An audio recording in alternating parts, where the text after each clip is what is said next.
What's going on, guys? Billy here, and if I've learned anything over the past year of flying drones, it's that wind can have a big effect. Now, things may seem fine when you're cruising around, taking pictures, taking videos, but the minute you have to turn around and fly back in a headwind, things can get a bit worrisome with low battery and slow speeds due to that high wind. Now, pre-flight applications like Before You Fly, Hover, and even the Polar Pro app that I took a look at a couple of days ago do a good job at giving you wind speed information right to your mobile device, but the only problem with that is that it is not precise and it's not accurate to the exact location that you'll be flying in. That is where an anemometer comes in handy so that you can measure wind speed on the go. This here is the one that I've been using for about a week now, which I picked up on Amazon for about $20. It's a real steal if you ask me. Anyway, the construction of this anemometer is of a sturdy plastic and also comes with a rubber case to go around the outside for protection. Using this instrument is super simple. To power on the device, we hold mode, and after 2 seconds, the backlit screen comes on, which shows us wind speed, temperature, and battery life remaining. Right now, I have this reading in miles per hour and Fahrenheit for my temperature, but we have several options to choose from. So the options for air velocity are meters per second,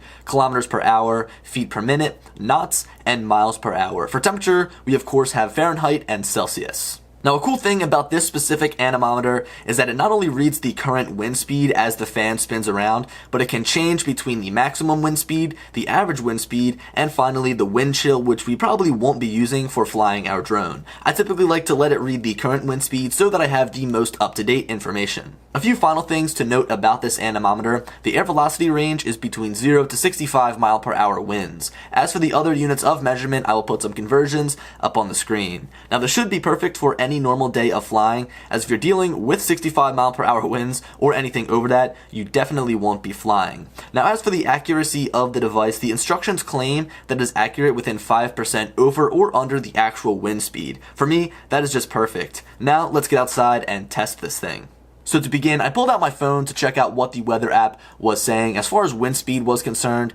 Just for some of you guys wondering, this app I'm using is Dark Sky. Anyway, it said that I was expecting gusts of winds up to 11 miles per hour. So I put away the phone and pulled out the anemometer. It started out pretty much reading 0 miles per hour, as you can see here, just because I turned it on and the fan wasn't spinning around. And then it caught a gust of wind, and as we can see, it begins to go up to about 3 miles per hour. And I noticed that as the gust of wind began to increase and as it began to become a little bit stronger, it began to go up more. I think I got up to around 5 miles per hour in my testing. With that being said, I was really impressed with how quickly the anemometer would update whether the wind speed was increasing or dropping. It seemed that every second it was giving me a new reading so that I always had the most up-to-date wind speed as the fan was spinning around. Now, there is one problem with this device, and that is that it's not going to be entirely accurate to the altitude that your drone is flying at. So let's say you're measuring the wind down here on ground level. You go fly the drone up to 300 feet in the air. It could be an entirely different wind speed up there. It could be a little bit more. It could be a little bit less also. But again, this won't be entirely 100% accurate, which in my opinion, I can deal with. I mean, no matter what you use, whether it's going to be one of those pre-flight apps that I talked about, or you're going to use an anemometer, I think that this right here is going to give you the most accurate wind reading, at least the most accurate that you can get.